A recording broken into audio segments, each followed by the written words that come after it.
Welcome to Kanchi excellent TNPSC பயிற்சி மையம் கிருஷ்ணகிரி. இன்னைக்கு நம்ம பார்க்கக்கூடிய கான்செப்ட் என்ன அப்படின்னு சொல்லிட்டு பார்த்தீங்கன்னா சிஆர்ஆர். ஓகேவா, கேஷ் ரிசர்வ் ரேஷியோ அப்படின்னு சொல்லிட்டு சொல்லுவாங்க. ஓகேவா, எக்கனாமிக்ல ஒரு முக்கியமான ஒரு கான்செப்ட். ஓகேவா, எதற்காக இந்த கான்செப்ட் பயன்படுது, நம்ம டே டு டே லைஃப்ல வந்து நம்ம இது பார்க்குறோமா சார், நம்ம மீட் பண்ணுறோமா, ஓகேவா, இது எல்லாமே நம்ம தெரிஞ்சுக்கணும். ஓகேவா, ஸோ ஃபர்ஸ்ட் வந்து பார்த்தீங்கன்னா what is mean by CRR. ஓகேவா, ஸோ சிஆர்ஆர்னா என்ன, ஓகேவா, எதற்காக பயன்படுகிறது, இந்த சிஆர்ஆர் வந்து எந்த பயன்பாட்டிற்காக வந்து பார்த்தீங்கன்னா எக்கனாமிக்ஸில் யூஸ் ஆகுது, இந்த சிஆர்ஆரை வந்து பார்த்தீங்கன்னா மெயின்டைன் பண்ணுறது யார், இந்த சிஆர்ஆரை ரெகுலேட் பண்ணுறது யார், ரைட்டுங்களா, இது எல்லாமே தான் நம்ம பார்க்க போகிறோம். இந்த முறை ஃபர்ஸ்ட் வந்து ரெக்கமெண்ட் பண்ணது யார், ரைட்டுங்களா, இந்த மாதிரி என்டையராக வந்து பார்த்தீங்கன்னா இந்த கான்செப்ட் ஃபுல்லாகவே நம்ம பார்க்க போகிறோம். ஸோ மிக முக்கியமான ஒரு டாபிக். ஓகேவா, எக்கனாமிக்ஸில் மிக முக்கியமான ஒரு டாபிக் வந்து சிஆர்ஆர். சரியா, ஸோ ஃபர்ஸ்ட் பேசிக்ஸ்லேருந்து நம்ம பார்க்கலாம். ஸோ சிஆர்ஆர் அப்படின்றது வந்து பார்த்தீங்கன்னா இது வந்து பார்த்தீங்கன்னா ஒரு மானிட்டரி பாலிசி டூல்ஸ் அப்படின்னு சொல்லுவாங்க. சிஆர்ஆர்ன்றது என்னது, ஒரு மானிட்டரி பாலிசி டூல். ஓகேவா, அதாவது வந்து பார்த்தீங்கன்னா பணக்கொள்கைகள். ஓகேவா, பணக்கொள்கைகள் அப்படின்னு சொல்லிட்டு ஒரு டாபிக் இருக்கு, நம்ம அதை அடுத்த கிளாஸ்ல நம்ம பார்க்கலாம். ஸோ பணக்கொள்கைகளில் வரக்கூடிய ஒரு கண்டென்ட் தான் வந்து பார்த்தீங்கன்னா சிஆர்ஆர், ரைட்டுங்களா. அப்போ it is a monetary policy tool. அடுத்த கான்செப்ட் என்ன, அடுத்த ஒரு பேசிக் ஃபேக்டர் என்னன்னா இந்த சிஆர்ஆர் வந்து பார்த்தீங்கன்னா ரெகுலேட் பண்ணுறது, இந்த சிஆர்ஆர் வந்து இன்க்ரீஸ் பண்ணுறது, சிஆர்ஆர் ரேட்டை டிக்ரீஸ் பண்ணுறது, இதெல்லாம் யார் மானிட்டர் பண்ணுறாங்க, இந்த வேலையை செய்யறது யாருன்னு பார்த்தீங்கன்னா RBI, reserve bank of India, ரைட்டுங்களா. அப்போ சிஆர்ஆர்ன்றது மானிட்டரி பாலிசி டூல், சிஆர்ஆர் வந்து ரெகுலேட்டட் பை ஆர்பிஐ. ஓகேவா, இதெல்லாம் பேசிக் பாயிண்ட்ஸ் தான், ஆனால் இது கொஸ்டின் கேட்பாங்க. சரியா, சரி, கான்செப்டுக்குள்ளே போகலாமா, சிஆர்ஆர்னா என்னன்றது கான்செப்டுக்குள்ளே போகலாமா. ஸோ அது என்ன சார் மானிட்டரி பாலிசி, பணக்கொள்கைகள்லாம் என்ன, ஃபர்ஸ்ட் வந்து பணக்கொள்கைகள் என்னன்னு தெரிஞ்சுக்கிட்டா தானே அதில் வரக்கூடிய ஒரு சின்ன கண்டென்ட் பற்றி நம்ம பார்க்க முடியும். சரியா, ஸோ பணக்கொள்கைகள் அப்படின்றது ஆர்பிஐ மேற்கொள்ளக்கூடிய ஒரு ஸ்ட்ராட்டஜி.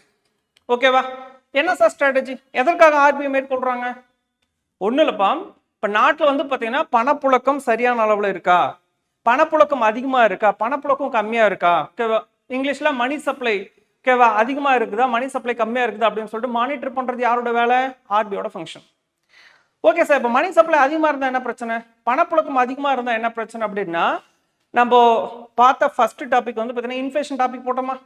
ஓகேவா, இன்ஃப்ளேஷன் டாபிக் போடும்போது இன்ஃப்ளேஷனில் ஒரு ரீசன் சொல்லியிருப்போம், காசஸ் ஆஃப் இன்ஃப்ளேஷன், ரைட்டுங்களா. அப்போ increasing of money supply leads to inflation சொல்லியிருப்போம். ஓகேவா, அப்ப பணப்புழக்கம் நாட்டில் அதிகரித்தால் அது வந்து பணவீக்கத்தை ஏற்படுத்தும் அப்படின்னு சொல்லிட்டு நம்ம சொல்லியிருப்போம், ரைட்டுங்களா. அப்போ பணப்புழக்கம் நாட்டில், ஓகேவா, ஸோ நீங்க ரொம்ப பெருசாலாம் கன்ஃபியூஸ் பண்ணிக்காதீங்க. இன்ஃப்ளேஷன் நடத்தும் போது ஒரு கான்செப்ட் சொன்னோம்னா ஒரு பிரியாணி வாங்கக்கூடிய கான்செப்ட் நம்ம சொல்லியிருப்போம், ரைட்டுங்களா. அப்போ இன்னைக்கு நைட்டு நான் வந்து பார்த்தீங்கன்னா டின்னர் எடுத்துக்கணும், ஒரு இட்லி 10 ரூபா, நான் ஒரு 5 இட்லி, என்னால் 4 இட்லி தான் சாப்பிட முடியும். அப்போ என் பாக்கெட்ல 40 ரூபா தான் இருக்கு அப்படின்னு நான் என்ன பண்ணுவேன், 4 இட்லி வாங்கி சாப்பிட்டு நான் படுத்துருவேன், ரைட்டா. அதுவே என் பாக்கெட்ல 200 ரூபாய் இருக்குன்னு வச்சுக்கோங்களேன், நான் என்ன பண்ணுவேன், போயிட்டு பிரியாணி வாங்குவேன், ரைட்டுங்களா, இல்லை சிக்கன் ரைஸ் வாங்கி சாப்பிடுவேன். ஓகேவா, அப்போ என்னுடைய பசியை வந்து பார்த்தீங்கன்னா வந்து போக்குவதற்காக 4 இட்லி சாப்பிட்டாலும் என் பசி ஆறும், ஒரு பிரியாணி சாப்பிட்டாலும் என் பசி ஆறும். ஓகேங்களா, அப்போ என்னுடைய தேவையை தீர்மானிப்பது எது, என் பாக்கெட்ல இருக்கக்கூடிய காசு, ரைட்டுங்களா. அப்போ என் பாக்கெட்ல அதிகமாக காசு தான் கட்டி தான் நான் போயிட்டு பிரியாணி வாங்குறேன். ஓகேவா, அப்ப என் பாக்கெட்ல காசு அதிகமா இருக்கிற மாதிரி ஒரு 10 பேர் பாக்கெட்ல காசு அதிகமா இருந்தா, 100 பேர் பாக்கெட்ல காசு அதிகமா இருந்தா எல்லாருமே போயிட்டு வந்து ஒரே டிமாண்டை நாடுவாங்களா, அதே பிரியாணிக்கு போவாங்களா. அப்போ டிமாண்ட் பிரியாணி மேல இன்க்ரீஸ் ஆயிடுச்சு அப்படின்னா அது இன்ஃப்ளேஷன்ல கொண்டு போய் விட்டுருன்னு சொல்லிட்டு நம்ம ஒரு கான்செப்டா ஆல்ரெடி நம்ம பேசியிருக்கோம், ரைட்டுங்களா. அப்படி நாட்டில் வந்து பணப்புழக்கம் அதிகமா போயிடுச்சு அப்படின்னா அது பணவீக்கத்துல கொண்டு போய் விட்டுரும், ரைட்டுங்களா. அப்ப பணப்புழக்கத்தை கட்டுப்படுவதற்கான ஒரு டூல், ரைட்டுங்களா, எதுனா பணக்கொள்கைகள் அப்படின்னு சொல்லிட்டு how to control the inflation டாபிக்ல நம்ம வந்து எழுதி போட்டிருப்போம், நீங்க போயிட்டு பாருங்க, அங்கேயே சொல்லியிருப்பேன் monetary policy which is controlled by RBI அப்படின்ட்டு எழுதிருப்பீங்க, ரைட்டுங்களா. மானிட்டரி பாலிசினா ஏதோ ஒரு ஒன்லைன் கான்செப்ட் கிடையாதுங்க, அது கிட்டத்தட்ட வந்து பார்த்தீங்கன்னா வந்து குவான்டிடேட்டிவ் பாலிசிஸ், குவாலிட்டேட்டிவ் பாலிசிஸ் அப்படின்னு சொல்லிட்டு அதில் குவான்டிடேட்டிவ் பாலிசிஸ்ல ஒரு 8 டூல்ஸ் இருக்கும், லைக்வைஸ் குவாலிட்டேட்டிவ் பாலிசிஸ்ல ஒரு 5 டூல்ஸ் இருக்கும், மொத்தம் 13 டூல்ஸ் இருக்கும். ஓகேவா, ஸோ 13 கான்செப்ட்ஸ் இருக்கும். அப்போ அந்த 13 கான்செப்ட்ஸ்ல முதன்மையானது தான் இந்த சிஆர்ஆர். ஓகேங்களா, அப்போ இந்த சிஆர்ஆரை வச்சுட்டு எப்படி வந்து பார்த்தீங்கன்னா வந்து நாட்டில் பணப்புழக்கத்தை கண்ட்ரோல் பண்றாங்க, நாட்டில் பணவீக்கத்தை கண்ட்ரோல் பண்றாங்கன்றது தான் நம்ம பார்க்க போறோம். ரைட்டுங்களா? சரி, இப்போ இதுக்கும் சிஆர்ஆர் இந்த டூலுக்கும் இந்த கான்செப்டுக்கு என்ன சார் ரிலேட்டட் இருக்கு, என்ன ரிலேட்டிங், அந்த கான்செப்ட் என்ன அப்படின்றது நம்ம ஃபர்ஸ்ட் தெரிஞ்சுக்கணும். ரைட்டுங்களா? சரி, இப்போ இந்தியாவில் ரைட்டா, நம்ம உலக நாடுகளை விட்டுறலாம், இந்தியாவில் மக்கள் கையில பணத்தை கொண்டு போய் கொடுக்கக்கூடிய பிரைமரி மீடியம்னா எது? ஓகேவா? ஸோ பிரைமரி மீடியம்னா பேங்க் தான். சரிங்களா? அப்போ பேங்க் தான் மக்கள் கிட்ட காசை கொண்டு போய் சேர்த்துறாங்க. ஓகேவா? சர்க்குலேட் பண்றாங்க. ரைட்டுங்களா? அப்போ பேங்க்ல வந்து பாத்தீங்கன்னா வந்து அந்த சர்க்குலேட் பண்ணக்கூடிய மணியுடைய அளவை குறைச்சிட்டா, ஓகேவா? ஸோ பேங்க்லேயே வந்து பாத்தீங்கன்னா வந்து ஒரு இருக்குமா நம்ம வந்து பாத்தீங்கன்னா ஒரு கான்செப்டை கொண்டு வருவோம். ரைட்டுங்களா? அப்படின்னு பாத்தீங்கன்னா அப்ப கண்டிப்பா பேங்க்ல இருந்தே வந்து காசு வெளியே போகாதா? ரைட்டுங்களா? அது நம்ம எக்கனாமிக்கல் கான்செப்டை சொல்லணும் அப்படின்னு பாத்தீங்கன்னா easy money policy, tight money பாலிசின்னு ஒரு கான்செப்ட் இருக்குப்பா. ஓகேவா? ஸோ நம்ம எக்கனாமிக்ஸ்ல easy money policy and tight money பாலிசின்னு ஒரு கான்செப்ட் இருக்கு. ரைட்டுங்களா? ஒன்றும் இல்லை, ஈஸி மணி பாலிசினா மணி ஃப்ரீயா விட்டுரு. ஓகேவா? டைட் மணி பாலிசினா பிடிச்சிக்க. ஓகேவா? ஸோ பணத்தை வந்து இழுத்து பிடிச்சிக்கோ அப்படின்னு சொல்லிட்டு தான் அர்த்தம். லேமேனா நம்ம ஜென்ரலா நம்ம என்ன டிரான்ஸ்லேஷனோ இதுதான். ஓகேவா? அப்போ ஈஸி மணி பாலிசி அப்படின்னும் போது ஆர்பிஐ வந்து பார்த்தீங்கன்னா நாட்டில் பணத்தை ஃப்ரீயா விட்டுருவாங்க, பணப்புழக்கத்தை லிபரலா விட்டுருவாங்க. ஓகேவா? அப்ப நாட்டில் பணப்புழக்கம் கம்மியா இருக்கு. ஓகேவா? Commercial bank should follow the easy money policy அப்படின்னு சொல்லிட்டு ஆர்பிஐ கிட்ட இருந்து வந்து பார்த்தீங்கன்னா வந்து ஒரு கமாண்டோ இல்ல ஒரு ஆர்டரோ இல்ல ஒரு என்ன சொல்றது அட்வைஸோ வரும். சரிங்களா? அப்ப ஈஸியா விட்டுருங்க. ஓகேவா? அப்போ வந்து பாத்தீங்கன்னா என்ன நடக்கும்னா பேங்க்ல வந்து பாத்தீங்கன்னா மணியை வந்து அதாவது வந்து லோன் கேட்கறவங்களுக்கு எல்லாம் லோன் போட்டு கொடுப்பாங்க. சரிங்களா? ஸோ அந்த ரேட் ஆஃப் இன்ட்ரெஸ்ட் இது எல்லாமே வந்து கன்சிடர் பண்ணாம if you want the loan, ஓகேவா, நீங்க பேசிக் டாக்குமெண்ட்ஸ் ப்ரொவைட் பண்ணா கூட போதும், உங்களுக்கு லோன் ஆஃபர் பண்ணுவாங்க. ரைட்டுங்களா? அப்ப என்ன ஆகும், நாட்டில் பணப்புழக்கம் இன்க்ரீஸ் ஆயிரும். சரியா? நாம தான் என்ன பண்றோம், பணப்புழக்கம் இன்க்ரீஸ் ஆயிடுச்சுன்னா என்ன பண்றோம், நம்ம டிமாண்ட் இன்க்ரீஸ் பண்ணிடுறோம். ஓகேவா? ஸோ பணப்புழக்கம் டிமாண்டை மட்டும்தான் சார் வந்து இன்க்ரீஸ் பண்ணுதா, பணப்புழக்கம் வந்து இன்ஃப்ளேஷன் மட்டும்தான் தூண்டுதா அப்படின்னா பல கான்செப்ட் வந்து பார்த்தீங்கன்னா மணி சப்ளையோட இன்டர் ரிலேட்டடா இருந்தாலும் அதில் வந்து மணி சப்ளையுடைய மேஜர் ரிசல்ட் அப்படின்னு பார்த்தீங்கன்னா அது பணவீக்கம் தான். ரைட்டுங்களா? அப்ப பணவீக்கத்தை கண்ட்ரோல் பண்ணுவதற்காக ஆர்பிஐ மேற்கொள்ளக்கூடிய நடவடிக்கைகளில் முதன்மையான நடவடிக்கை இந்த சிஆர்ஆர். ஓகேவா? கேஷ் ரிசர்வ் ரேஷியோ அப்படின்னு சொல்லிட்டு சொல்லுவாங்க. ரைட்டுங்களா? ஸோ இதுதான்ப்பா பணப்புழக்கம். தென் வந்து பார்த்தீங்கன்னா வந்து பணப்புழக்கத்தை கண்ட்ரோல் பண்றதுனால பணவீக்கம் எப்படி கண்ட்ரோல் ஆகுதுன்றது இதுதான். சரியா? ஸோ இப்போ அந்த பணப்புழக்கம் பணவீக்கம் இதை கண்ட்ரோல் பண்றதுல பணக்கொள்கைகள் எந்த அளவுக்கு வேலை செய்யுது, அப்ப அந்த 13 டூல்ஸ்ல முதன்மையான டூல்ஸ் சொல்லக்கூடிய சிஆர்ஆர் என்ன வேலையை செய்யுது அப்படின்றத நம்ம பார்க்கலாம். சரியா? உடனே வந்து நண்பர்கள் உங்களுக்கு ஒரு டவுட் வரலாம், அப்ப பணப்புழக்கம் பணவீக்கத்தை கண்ட்ரோல் பண்றதற்கு ஆர்பிஐ நீங்க சொன்ன இந்த 13 டூல்ஸையும் கையில எடுப்பானா சார்? அட் டைம்ல இந்த 13 டூல்ஸையும் கையில் எடுப்பாங்களா? டெஃபினட்டா கிடையாது. சரியா? ஸோ என்ன சொல்றது, இப்போ நம்ம உங்களுக்கு ரெகுலராக கிளாஸில் நம்ம சொல்கிறது தான், இப்போ நம்ம குழந்தை ரொம்ப அடம் பிடிக்குது. சரிங்களா? அப்போ அடம் பிடிக்கிற குழந்தைய வந்து பார்த்தீங்கன்னா இடத்தோடனே அடிச்சு தான் திருத்தணும்னு கிடையாது. ஓகேவா? அதுக்கு அட்வைஸ் பண்ணலாம். சரியா? இல்லை மிரட்டி பார்க்கலாம். ரைட்டுங்களா? இல்லை லைட்டாக வந்து பார்த்தீங்கன்னா வந்து செல்லமாக ஒரு 2 அடி கொடுத்து இந்த மாதிரி தான் அடிப்பேன் அப்படின்னு சொல்லிட்டுலாம் நம்ம பயமுடுத்திட்டு அதுக்கெல்லாம் கேட்கலனா தான் அதுக்கப்புறம் தான் அந்த குழந்தைய வந்து ஒரு அடி அடிக்கிறதோ இல்லை வந்து பார்த்தீங்கன்னா வந்து ரொம்ப ஸ்ட்ரிக்ட் பண்ணுறதோ கண்ட்ரோல் பண்ணுறதுன்றதெல்லாம் அடுத்தது தான். அப்ப இடத்தோடனே நம்ம அடிக்க மாட்டோம்ல. சரியா? அப்ப இடத்தோடனே வந்து பாத்தீங்கன்னா வந்து இந்த 13 டூல்ஸோ இல்ல இடத்தோடனே 5 டூல்ஸோ இல்ல 10 டூல்ஸோ வந்து பாத்தீங்கன்னா ஆர்பிஐ வந்து பணப்புழக்கத்தையோ பணவீக்கத்தையோ கண்ட்ரோல் பண்றதுக்கு யூஸ் பண்ண மாட்டாங்க. ஓகேவா? அப்ப ஆர்பிஐ வந்து பணவீக்கத்தை கண்ட்ரோல் பண்றதுக்காக ஃபர்ஸ்ட் அவங்க கையில் எடுக்கக்கூடிய ஆயுதம் என்ன அப்படின்னு பாத்தீங்கன்னா அது இந்த சிஆர்ஆர் தான். ஸோ எப்படிதான் சார், அது என்ன சார் சிஆர்ஆர், அதை சொல்லுங்க சார். ரொம்ப நேரமா வந்து பணவீக்கம் பணப்புழக்கத்தையே பேசிட்டு இருக்கீங்களே அப்படின்னு சொல்லிட்டு நீங்க கேட்கலாம். ஏன்னா வந்து நீங்க பேஸ் புரிஞ்சாதான், ஓகேவா, ஃபண்டமெண்டல் புரிஞ்சாதான் நம்ம மேற்கொண்டு நம்ம மூவ் பண்ண முடியும். அதுக்காக தான் இவ்வளவு எக்ஸ்பிளனேஷன் நம்ம சொல்றேன். சரிங்களா? சரி, பார்க்கலாமா? திரும்ப நம்ம டாபிக் எழுதிக்கலாம், ஒன்றும் தப்பே கிடையாது. சிஆர்ஆர் ரொக்க இருப்பு விகிதம், ரைட்டா, கேஷ் ரிசர்வ் ரேஷியோ. ரைட், ஒன்றும் இல்லை. இந்த கான்செப்ட் போறதுக்கு முன்னாடி நம்ம ஃபர்ஸ்ட் நம்ம வீட்டை ஒரு எடுத்துக்கலாம். எக்ஸாம்பிளுக்கு நம்ம வீட்டை எடுத்துக்கலாம். ஓகேவா?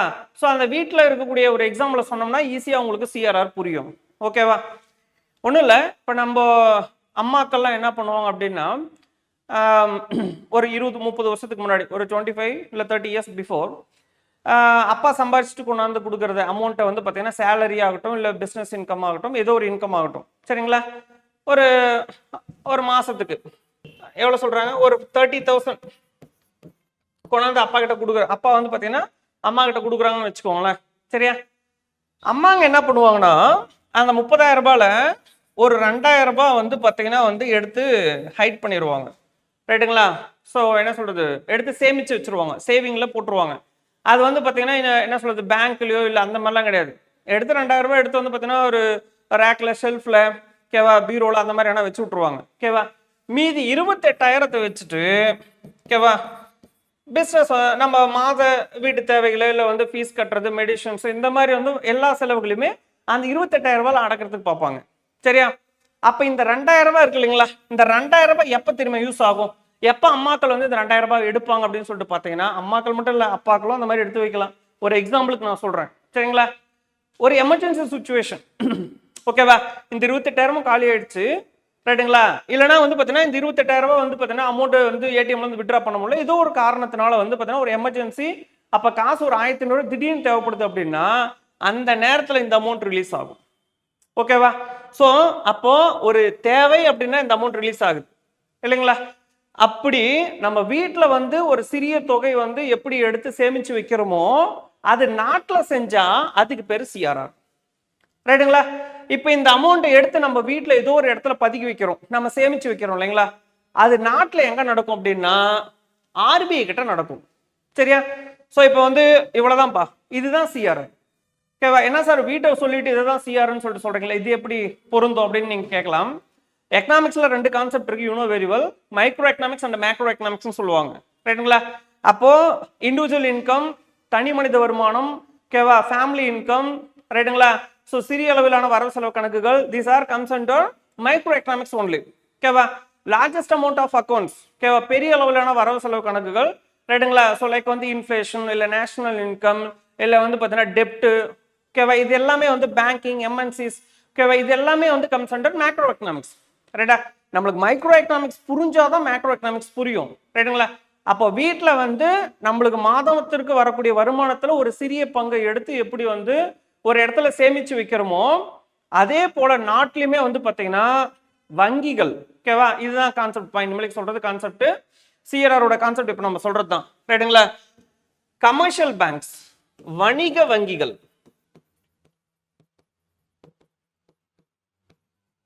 வணிக வங்கிகள் தங்களிடம் உள்ள, ரைட்டுங்களா, மொத்த டெபாசிட்ஸ்ல, ஓகேவா, அந்த மொத்த டெபாசிட்ஸ் எப்படி சொல்லுவாங்கன்னா NDTL அப்படின்னு சொல்லுவாங்க. ரைட்டுங்களா? So NDTL stands for net demand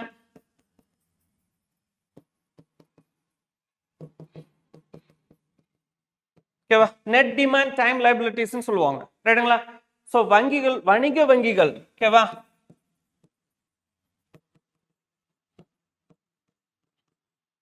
commercial banks, ரைட்டுங்களா, ஸோ கமர்ஷியல் பேங்க்ஸ், ஓகேவா, அவங்களுடைய டோட்டல் டெபாசிட்ஸ்ல ஒரு பர்டிகுலர் பர்சன்டேஜ் ஆஃப் கேஷ், ஓகேவா, ஒரு குறிப்பிட்ட அளவு பணத்தை ஆர்பிஐயிடம் சேமித்து வைத்தலுக்கு சிஆர்ஆர் என்று அழைக்கப்படும். ரைட்டுங்களா? அப்போ particular amount of cash the commercial bank should holding with RBI, this concept is known as CRR. ரைட்டுங்களா? இதுக்கு ஒரு சின்ன ஃபார்முலா ஒன்று இருக்குப்பா, அந்த ஃபார்முலா பார்த்தோம்னா அந்த ஃபார்முலா தான் explanation name. CRR equal to cash divided by NDTL. இப்போ நம்ம வீட்டில் வந்து பார்த்தீங்கன்னா 30,000 ரூபாய் சொன்னோமா, அந்த பேஸ் எவ்வளோ சொன்னோம், நம்ம வீட்டில் 30,000 ரூபாய் சொன்னோமா, ஓகேவா, அந்த 30,000 ரூபாயில 2,000 ரூபாய் மட்டும் எடுத்து வைக்கிறாங்கன்னு சொல்லிட்டு சொன்னோமா, அவ்வளோதான். அப்போ இந்த 30,000 ரூபாயில 2,000 ரூபாய் எடுத்து வைக்கிறாங்க, இதுக்கு பேர் தான் சிஆர்ஆர். ரைட்டுங்களா? அதே வந்து பார்த்தீங்கன்னா ஒரு லார்ஜஸ்ட் இப்போ மேக்ரோ எக்கனாமிக்ஸ்ல பார்க்கணும் அப்படின்னா வணிக வங்கிகள், ஃபார் எக்ஸாம்பிள், ரைட்டுங்களா, இப்போ SBI எல்லாம் எடுத்துக்கிட்டீங்கன்னா அதனுடைய வேல்யூ வந்து நேரில் ஒரு 40 lakhs crores இருக்கும். ஓகேவா, 40 லட்சம் கோடிகள் இருக்கும். ஓகேவா, ஒரு தோராயமா நான் சொல்றேன். அப்ப அந்த 40 லட்சம் கோடியில், ரைட்டுங்களா, ஒரு டெபாசிட்ஸ்ல, ஓகேவா, அதுல ஒரு பர்டிகுலர் பர்சன்டேஜ், சும்மா ஒரு என்ன சொல்றது, ஒரு 1% கூட வச்சுக்கோங்களேன். ரைட்டுங்களா? பட் சிஆர்ஆருடைய வேல்யூ நான் எவ்வளோன்றது நான் சொல்றேன். ரைட்டுங்களா? அப்போ 1%னா அது எவ்வளவு பெரிய மதிப்பா போய் சேரும்னு பாருங்க. ஓகேவா? ஸோ நியர்லி 40,000 crores வரலாமா? ரைட்டுங்களா? ஸோ 4 லட்சம் கோடி, ஆமா 40 லட்சம் கோடி, அப்ப 40,000 கோடி, ஓகேவா, 1%னாவே 40,000 கோடி. அப்ப SBI வந்து தன்னுடைய NDTL 40 லட்சம் கோடியில 40,000 கோடி ஆர்பிஐ கிட்ட ஹோல்டு பண்ணி வச்சிடணும். ஓகேவா, சேமிச்சு வச்சிடணும். ஓகேவா, அப்ப இந்த சிஆர்ஆர் மதிப்பு வந்து கட்டாயமா சார்? எஸ், கட்டாயமா. ஓகேவா? It is a mandatory. ஓகேவா? All the commercial bank should holding the particular percentage of cash. ஓகேவா? மேண்டட்டரியா வங்கிகள் இதை கண்டிப்பா ஆர்பி கிட்ட சேமிச்சு வைக்கணும். ரைட்டுங்களா? ஸோ அப்படி சேமிச்சு வைக்கிறதுக்கு பேர் தான் சிஆர்ஆர் அப்படின்னு சொல்லுவாங்க. ரைட்டுங்களா? அப்போ இந்த என்டிடிஎல் ஓகேவா ஒரு 100 ரூபாய், அதாவது பர்சன்டேஜ் கூட வச்சுக்கோங்க. ரைட்டா? சிஆர்ஆர் அப்படின்றது ஜென்ரலி இப்ப சொல்றது வந்து ரியல் ஃபேக்ட் தான். ஓகேவா? ஜென்ரலி வந்து எவ்வளவு மெயின்டைன் பண்ணுவாங்கன்னா 4% மெயின்டைன் பண்ணுவாங்கப்பா. ரைட்டுங்களா? அப்போ இதை மைனஸ் பண்ணோம்னா பேலன்ஸ் வந்து 96% மட்டும்தான் வணிக வங்கிகள் சர்க்குலேஷன்ல விடுவாங்க. ஓகேவா? இதுக்கப்புறம் இப்போதைக்கு 96% புரிஞ்சுக்கோங்க. ஏன்னா நம்ம அடுத்த டாபிக் போடும்போது எஸ்எல்ஆர் பத்தி பார்க்கலாம். அது ஒரு மானிட்டரி பாலிசி டூல்ஸ். ஓகேவா? அது நியர்லி 18 to 20% இருக்கும். ஓகேவா? அப்ப அந்த 20% மைனஸ் பண்ணோம்னா பேலன்ஸ் 76-75% ஒன்லி வணிக வங்கிகள் ஜென்ரலா வந்து பாத்தீங்கன்னா நாட்டுல வந்து பணத்தை புழக்கத்துல விடுவாங்க. ரைட்டுங்களா? இது நார்மல் டைம்ல. இப்ப இதுவே பணப்புழக்கம் அதிகமாயிடுச்சு, பணவீக்கம் அதிகமாயிடுச்சு அப்படின்னா ஆர்பிஐ வந்து டைட் மணி பாலிசியை ஃபாலோ பண்ண ஆரம்பிச்சிருவாங்க. ரைட்டுங்களா? அப்போ வந்து சிஆர்ஆர் ரேட் வந்து பாத்தீங்கன்னா இன்க்ரீஸ் பண்ணுவாங்க. அப்ப நாட்டுல பணவீக்கம் பணப்புழக்கம் அதிகமாக இருக்கும் பொழுது ஆர்பிஐ சிஆர்ஆர் ரொக்க இருப்பு விகிதத்தை அதிகப்படுத்துவாங்க. எப்படி சார் அதிகப்படுத்துவாங்க அப்படின்னா, அப்ப நம்மளுக்கு நியூஸ் பேப்பர்ல டிவி சேனல்ஸ் எல்லாம் சொல்லுவாங்க பாருங்க, ஆர்பிஐ சிஆர்ஆர் உடைய மதிப்பு 0.25% இன்க்ரீஸ் பண்ணியிருக்காங்க, 0.5% வந்து இன்க்ரீஸ் பண்ணியிருக்காங்க அப்படின்னு சொல்லிட்டு சொல்லுவாங்க. ரைட்டுங்களா? சரி, ஓகே. அதுவே வந்து பார்த்தீங்கன்னா நாட்டில் பணப்புழக்கம் பணவீக்கம் கண்ட்ரோல் ஆயிடுச்சு, இல்லை பணப்புழக்கமே இல்லை, ஸோ மக்கள் கன்சம்ஷனே பண்ண மாட்டேன்றாங்க, நுகர்வே பண்ண மாட்டேன்றாங்க அப்படின்னு சொல்லிட்டு சொன்னா அப்போ ஆர்பிஐ வந்து என்ன பண்ணுவாங்க அப்படின்னா வந்து பணப்புழத்தை இன்க்ரீஸ் பண்றதுக்காக சிஆர்ஆர் ரேட்டை குறைச்சிருவாங்க. ரைட்டுங்களா? அப்போ நம்மளுக்கு என்ன அனௌன்ஸ்மெண்ட் வரும்? ஆர்பிஐ வந்து சிஆர்ஆர் ரேட்டை 0.5% குறைச்சிட்டாங்க, 0.5% குறைச்சிட்டாங்க அப்படின்னு சொல்லிட்டு நம்மளுக்கு அனௌன்ஸ்மெண்ட் வரும். அப்போ வங்கிகள் என்ன பண்ணுவாங்க? வங்கிகள் வந்து பாத்தீங்கன்னா வந்து கேட்கறவங்களுக்கெல்லாம் லோன் போட்டு கொடுக்க ஆரம்பிச்சிருவாங்க. ரைட்டுங்களா? அப்போ நாட்டில் வந்து நம்ம பாக்கெட்ல காசு அதிகமாக வர ஆரம்பிச்சிடும், நாம போயிட்டு பொருளை வாங்க ஆரம்பிச்சிருவோம். அப்போ ப்ரொடக்ஷன் கன்சம்ஷன் அந்த சைக்கிள் வந்து கரெக்டா போயிட்டு இருக்கும். ரைட்டுங்களா? அப்ப சிஆர்ஆர் உடைய தாக்கம் எவ்வளவு இருக்கு? சிஆர்ஆர் வந்து பாத்தீங்கன்னா இந்த அளவுக்கு வந்து பாத்தீங்கன்னா நம்ம எக்கனாமிக்ல ஒரு பெரிய ரோல் வந்து பிளே பண்றாங்க. சரிங்களாப்பா? ஜென்ரலா எவ்வளவு சார் வேரி ஆகும், எவ்வளவு சார் இருக்கும் அப்படின்னு பாத்தீங்கன்னா நார்மலா மெயின்டைன் ஆகுறது 4% பா. ஓகேவா? இது ஒரு பேஸா வச்சுக்கோங்க. ரைட்டுங்களா? இந்த 4% இருந்து இன்க்ரீஸ் ஆகும், இந்த 4% இருந்து டிக்ரீஸ் ஆகும். ரைட்டுங்களா? ஸோ இப்போ கரண்ட் சிஆர்ஆர் போயிட்டு நீங்க செக் பண்ணுங்களேன், இந்த வீடியோ பார்த்துட்டு கரண்ட் சிஆர்ஆர் எவ்வளவு இருக்குன்னு சொல்லிட்டு செக் பண்ணீங்கன்னா 4.5% சொல்லிட்டு இருக்கும். ரைட்டுங்களா? சரி, ஓகே சார். எவ்வளவுதான் மேக்ஸிமம் போகும், எவ்வளவுதான் மினிமம் வரும்? ரைட்டுங்களா? சிஆர்ஆர் ரேட் வந்து பாத்தீங்கன்னா 4 ± 2%. ரைட்டா? மேக்ஸிமம் 6% போலாம், மினிமம் 2% வரலாம். ரைட்டுங்களா? இதுதான் கான்செப்ட் பா. சரி, ஓகே சார். இந்த வேரியபிள் சிஆர்ஆர், ஓகேவா, இந்த சிஆர்ஆர் என்ற கான்செப்ட், இந்த மாறக்கூடிய சிஆர்ஆர் என்ற மதிப்பு கான்செப்டை வந்து எப்ப சார் இந்தியாவில் வந்து இன்ட்ரோடியூஸ் பண்ணாங்க? ஓகேவா அப்படின்னு பார்த்தீங்கன்னா அதுவுமே ஒரு கரண்ட் அஃபேர்ஸ் பேசிக்ஸ்ல ஒரு கொஸ்டின் தான். ரைட்டுங்களா? ஸோ இந்தியாவில் வங்கி சீர்திருத்தங்களின் தந்தை என அழைக்கப்படக்கூடிய ஒரு கமிட்டி. ரைட்டுங்களா? ஸோ இந்தியன் பேங்கிங் ரெகுலேஷன், ஓகேவா, ஸோ அவ்வளோ ஒரு டிராஸ்டிக்கலி சேஞ்சஸ் கொண்டு வந்தாங்க. இப்போ நம்ம சொல்லக்கூடிய கமிட்டியோட ரெக்கமெண்டேஷன்ஸுக்கு அப்புறம். ரைட்டுங்களா? அதுதான் நரசிம்மன் கமிட்டி, நரசிம்மன் குழு. ரைட்டா? 1991 இந்த நரசிம்மன் குழுவினுடைய பரிந்துரையின் அடிப்படையில் தான் சிஆர்ஆர் வந்து பாத்தீங்கன்னா இன்ட்ரோடியூஸ் பண்ணாங்க. ரைட்டுங்களா? இதுவுமே ஒரு முக்கியமான ஒரு கொஸ்டின் தான். ரைட்டுங்களா? That's all about CRR. Thanks to வாட்சிங்.